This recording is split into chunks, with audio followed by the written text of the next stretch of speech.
Hola, muy buenas tardes, mi nombre es Ángel Gregorio Juárez Hernández, soy del grupo 401 y este es un video para el final de la materia de historia.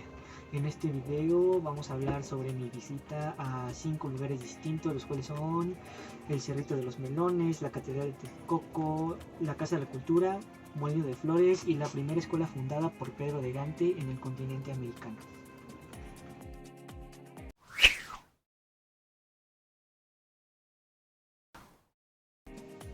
Estos edificios formaban parte de la ciudad prehispánica de Texcoco, sede de gobierno de Acolhuacan, señorío que conformó la Triple Alianza con las ciudades de Tenochtitlán y Tlacopan.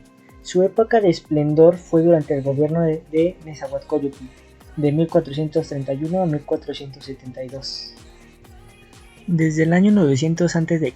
se registran las primeras aldeas en la región.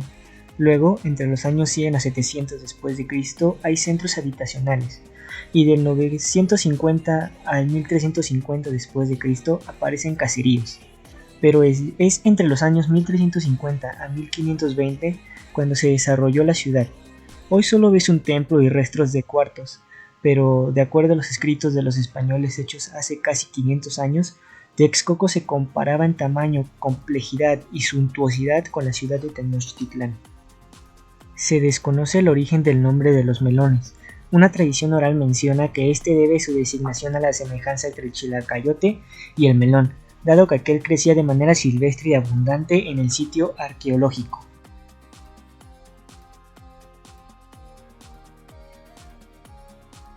La Catedral de Texcoco, dedicada a la Inmaculada Concepción de María, se ubica en la Ótrola, conjunto conventual que los franciscanos levantaron en la villa de Texcoco, hacia el siglo XVI. Este es uno de los primeros conjuntos conventuales que la orden franciscana levantará en tierras del Nuevo Mundo para llevar a cabo el proceso de evangelización. Los frailes franciscanos levantaron el primer monasterio de la zona por el año de 1526 con ayuda de la mano de obra indígena de la zona. La iglesia mayor no se construyó sino hasta 40 años después, hacia 1576. Como dato importante, se ubica sobre los restos del basamento de una pirámide. En este lugar, el fray Pedro de Gante fundó la primera escuela de carácter occidental en el continente, pero este tema no lo veremos hasta el siguiente punto. Igual que todos los conjuntos conventuales que se levantaron en el siglo XVI, presentaba un aspecto fortificado, todavía conserva los altos muros del templo, el cual fue cambiado durante los trabajos llevados a cabo hacia el siglo XVII, cuando se le dio su aspecto actual. Como catedral se consagró hasta el siglo XX en el año 1961, siendo el primer obispo Francisco Ferreira y Arreicha. En el año de 1999 se realizaron obras de remozamiento y restauración, tanto al templo como al conjunto que lo conforman.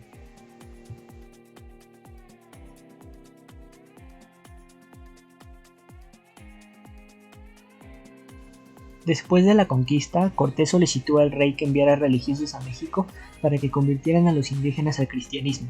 En respuesta a esta solicitud, en 1523 llegaron 3 franciscanos procedentes de Flandes, cuyos nombres castellanizados eran Fray Juan de Auroa, Fray Juan de Tecto y Fray Pedro de Gante, hermano lego, no sacerdote. Iniciaron de inmediato su cometido, empezando a aprender náhuatl y tratando de conocer la forma de vivir de los indígenas. Ese mismo año, 1523, Fray Pedro fundó la primera escuela de cultura europea en el continente americano. Le dedicó a las enseñanzas de los muchachos, como él mismo dice en sus cartas. Todavía se conserva en el lado norte del atrio de la actual Catedral de Texcoco, conocida como la Capilla de la Enseñanza o Capilla de Gante. Como detalle peculiar se encuentra esculpido sobre el frontis un abecedario en el antiguo castellano. Su principal característica es que las letras no están acomodadas en orden alfabético, ya que fue esculpido por los indígenas del lugar, que habían sido evangelizados. En esta escuela se enseñaban letras, leer y escribir, música, canto y algún oficio. Después se establecieron talleres de artes donde los muchachos más avanzados trabajaban como canteros, herreros, carpinteros, zapateros, sastres, talladores, tejedores, etc. Los muchachos de Fray Pedro de Gante se la ingeniaron para aprender a hacer un objeto solo con verlo. Llegaron a tener tal destreza que no se distinguía si una creación había sido hecha por un artesano español o uno indio.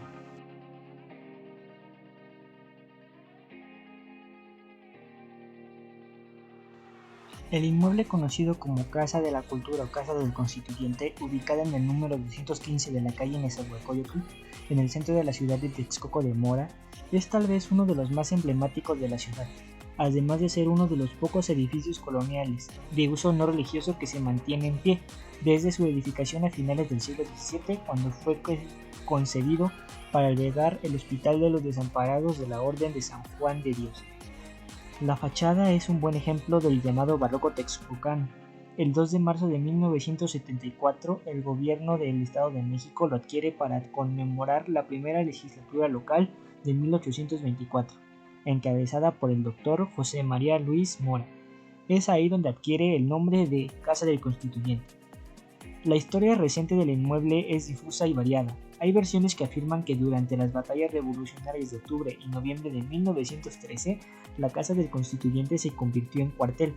Algunas otras sugieren que fungió como morgue, resultado de las diversas intervenciones de grupos de zapatistas y opositores.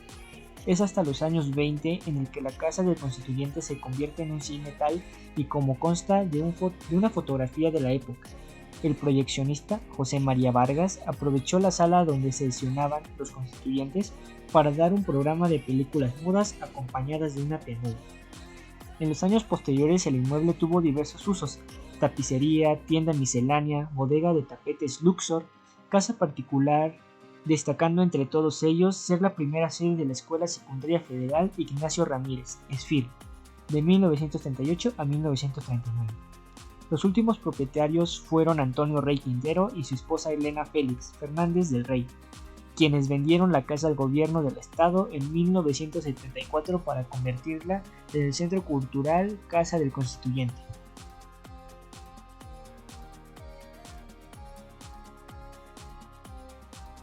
El Molino de Flores se trata de un parque nacional ubicado en Texcoco que ha sido testigo de varios hechos importantes a lo largo del tiempo: lugar de recreo del rey poeta Nezahualcóyotl, la Revolución Mexicana y hoy en día lugar de recreación para las familias. Antaño fue una hacienda colonial y de la cual quedan vestigios de los tinacales, lugares donde se procesaba el pulque, la tienda de raya, horno de pan, portería, casa principal, capilla y casa de visitas. Hoy es un sitio perfecto para pasar un fin de semana y disfrutar de la naturaleza en familia o con los amigos. Según las crónicas, en la época prehispánica el terreno que ocupa la hacienda fue parte de los jardines de Nezahualcóyotl. En 1567 el español Juan Vázquez estableció un batán, una fábrica de telas. En 1585 don Pedro de Dueña compró la propiedad y, aprovechando el cauce del río Coaxcacuaco, instaló un molino de trigo, pero conservó el batán. Fue en mediados del siglo XVII cuando Antonio Flores de Valdés heredó la propiedad y se le conoció popularmente como el molino de la familia Flores o de los Flores. Nuevamente volvió a venderse la finca a los marqueses de Salvatierra y quedó el nombre para la posteridad, Molino de Flores. Entonces fue que retomó su esplendor económico al convertirse en una hacienda pulquera, la más importante de la región, que abastecía a toda la Ciudad de México. En tiempos de la Revolución Mexicana, los zapatistas se apoderaron de ella, saquearon la tienda de raya y quemaron los libros de deudas, dejando libres a los trabajadores. En 1920 los dueños quisieron recuperar las tierras, pero se necesitaba muchísimo dinero para hacerlo, así que nuevamente se puso a la venta. Pero en 1937 el presidente Lázaro Cárdenas expropió el sitio y lo decretó Parque Nacional. Su arquitectura hermosa ha sido sede de filmaciones de cine, como Sobre las olas, El tigre de Santa Julia, Las paredes hablan, entre otras, y también para series de televisión y videos musicales. Como se puede notar, en el municipio de Texcoco podemos encontrar mucha historia sobre el México prehispánico, la evangelización y la Revolución Mexicana. Son muchos lugares que la verdad yo sí les recomiendo ir para tener una bonita experiencia y pasar un fin de semana con la familia o amigos. Gracias por ver este video. Nos vemos la próxima.